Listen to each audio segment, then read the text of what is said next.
Yeah, Matt Hardy. We gonna talk about that? I feel like you should take the lead Lita's on karma, Matt Hardy. bitch. That's all I gotta say. Because this woman is not like Matt Hardy at all. It's been almost 20 years. Almost 20 years.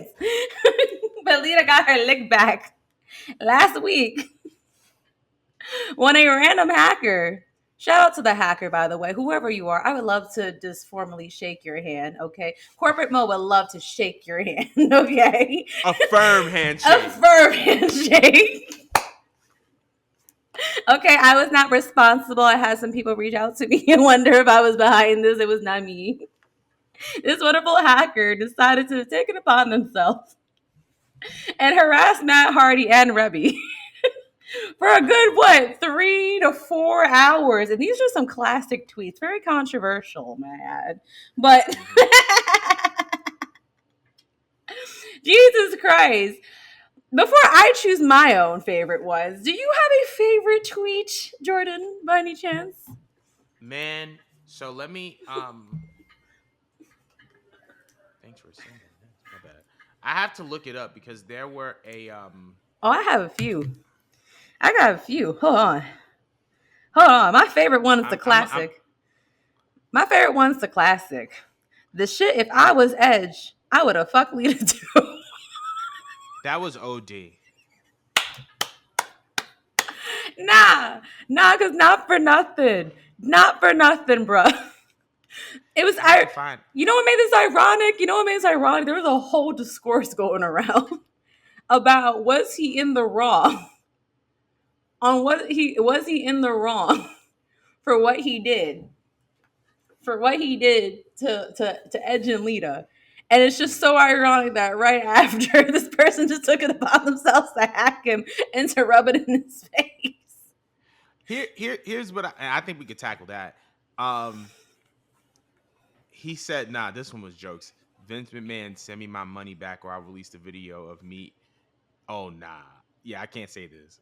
But he said, send me my money back or I'll release the video of me blanking your wife. And no, I don't give a blank if she's a government official. That's OD. Here's what I will say, though. That's OD. I don't condone. But here's what I will say, though. I'm kidding. Not that, but the hacking. Go ahead. The whole Matt, Lita, Edge thing. I don't even want to say that it's complicated because it's not a complicated thing. It's not. Because I feel like what happens is this, right? I feel like two things can be true at the same time, right? I feel like Lita caught a lot of hate for doing things that a lot of male wrestlers did that they did not receive the same amount of hate for. As far as being, as far as cheating, as far as being unfaithful, apparently a bunch of other wrestlers were guilty of doing the same things. And I feel like the reason why Lita got a certain amount of hate was because, especially at that time, like society and culture at large was very big on slut shaming and people that weren't, they were very, very condescending on people who maybe were sex positive and blase. And I just feel like, Jesus, she just kind of received, let me respond to my girlfriend. Everybody calling me while I'm recording. But I feel like she's received a lot of hate and it was rooted in a lot of misogyny. So I do want to start off with that. I think that she received a lot of unsolicited hate and a lot of vitriol and disdain for something for that male wrestlers did, and the energy was not kept across the board. So I think that that's number one. That's one thing that is true. However, I feel like when you are, and I said this in the chat, when you cause a form of emotional trauma to someone, it is now outside of your jurisdiction of one, how the person that you harmed handles their trauma. And you handle like a bitch. Two, how they express that trauma. And you did like a bitch. And three, what is now the perception that is now formed of you as a result of that. Like, we cannot sit here. I said it.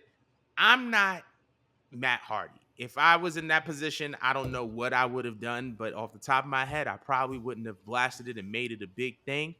But we can't sit up here and act like Matt Hardy was so criminally wrong. When we sit up here, we praise Beyonce for Lemonade. We sit up here and praise SZA for all of the like.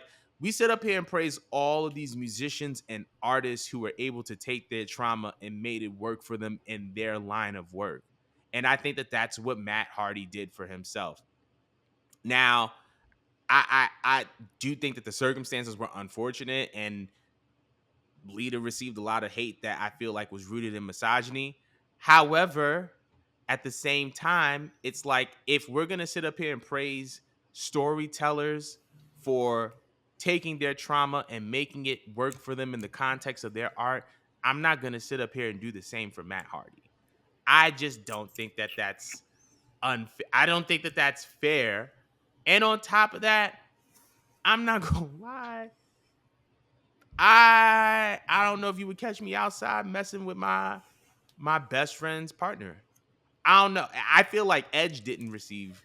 Well, Edge was a heel, but it's just the whole situation is unfortunate. But I just feel like more so than anything, I feel like Lita received way too much hate for that. I feel like that was just, and it was rooted in something deeper than.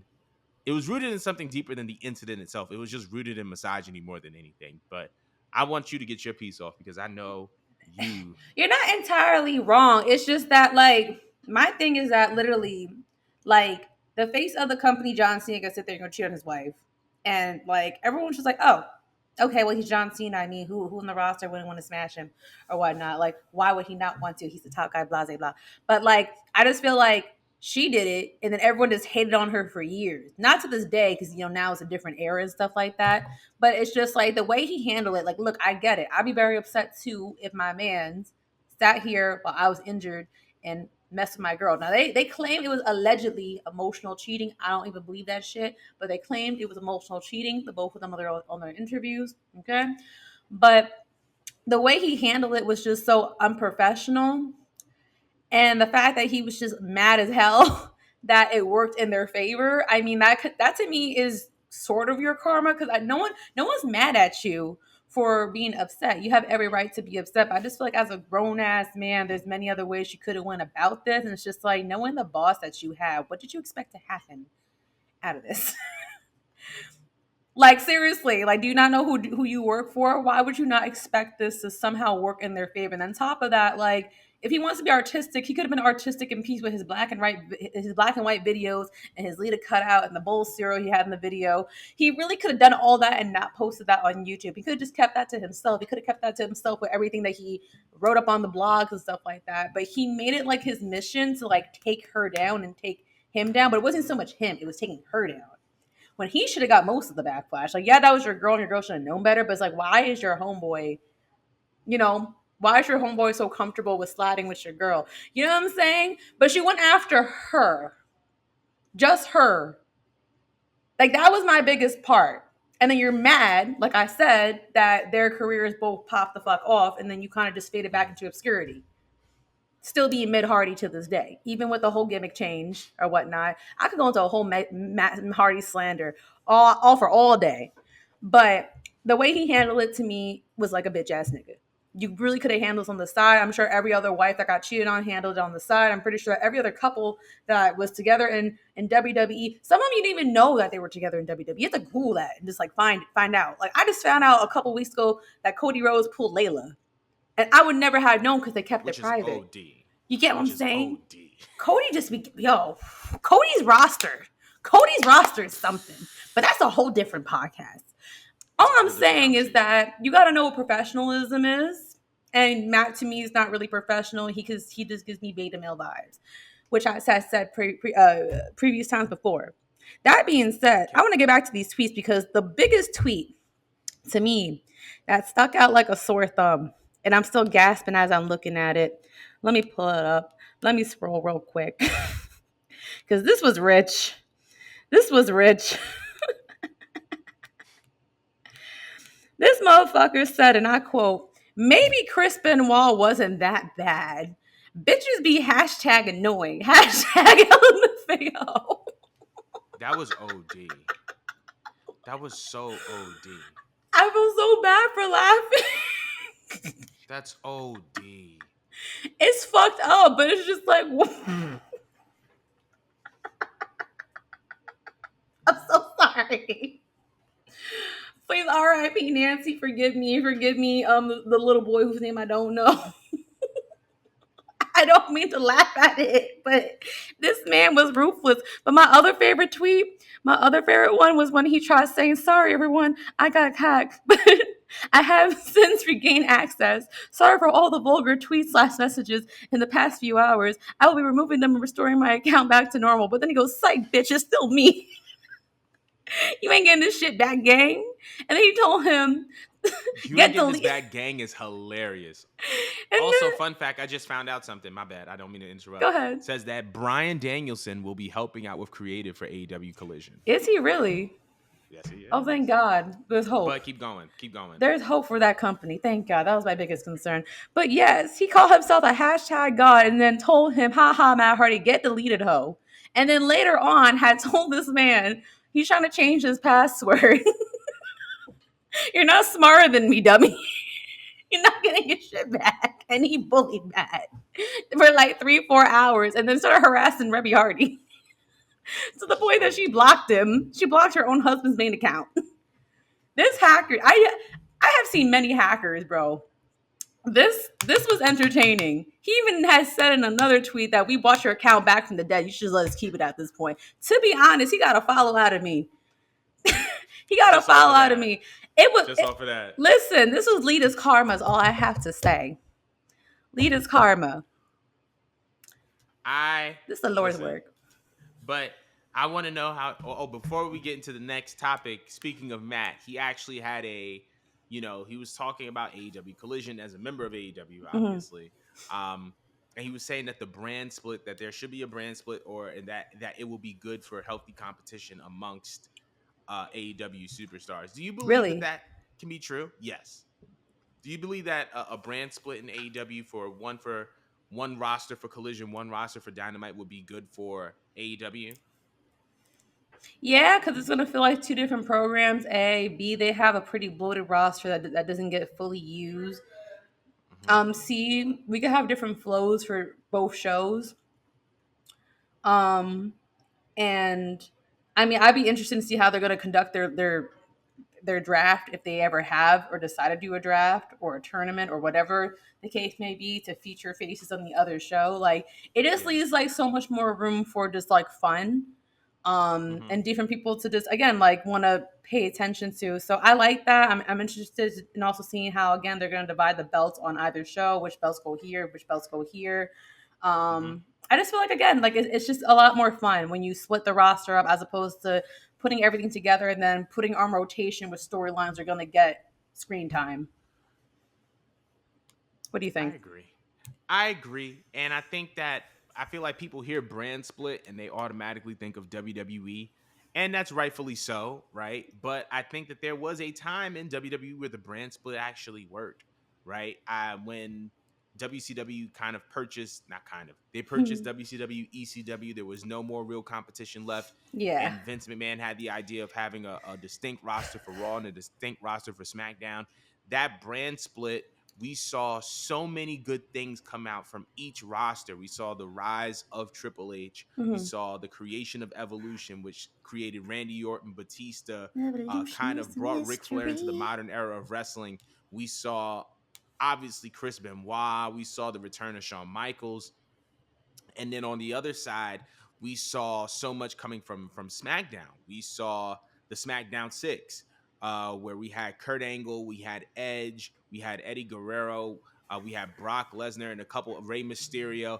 And we were able to see Eddie Guerrero be a WWE champion. We saw Edge kind of get his start as not a start, but like get prominently pushed and featured as a singles wrestler, as a singles competitor. We got to see Kurt Angle and Benoit. The Kurt I before don't the like Perk. him, but we got to see Kurt in a series of amazing matches. Rey Mysterio in a series of amazing matches. We saw kind of Big Show being established as a dominant heel. on SmackDown. We saw the creative prowess of Paul Heyman. So if that were to just be reduced to having one roster for both shows, we would be using one show as collateral for the other show, and we wouldn't be giving too many opportunities to other people. So I feel like the brand split is going to create a lot of opportunities for a lot of guys who are underutilized. Yeah. And AEW, there's a bunch. One of those guys is Scorpio Sky. I feel like Scorpio I Sky haven't heard that name in a minute. exactly. The last time we were talking about Scorpio Sky, he was a part of, I think it was Men of the Year with All Ego Ethan Page. And he was the TNT champion, but that guy is a world heavyweight champion caliber guy. Miro is another one. Thunder Rosa is another one. There's so many different talents across the AEW roster who have the potential to be stars, and they just need that opportunity. So I'm looking forward to that, and I think that Matt Hardy is right in that sense. But I just had to say the Matt Hardy name because I want to see a reaction. But I think Matt Hardy was right It's in that not context. my co-host. I don't know him. Wow. Just like not my chair to the mic. Go ahead. But I agree with Matt. But we want to hear your opinions on the Matt Hardy hack. He agrees with Matt. I agree with Matt. Not a we thing. Who's we? Wow. I thought we were a team, friend. Apparently not. But I want to know what you guys feel about these hack tweets, as well as. Well, what's your favorite one? It was the one that I said about the government. I'm asking the crowd, not you. You mid Hardy. Sorry, you mid Hardy supporter. Thank you. I'm a Miditude follower. Yes, you're a Miditude. I'm a Miditude follower. All right, but we're gonna move on.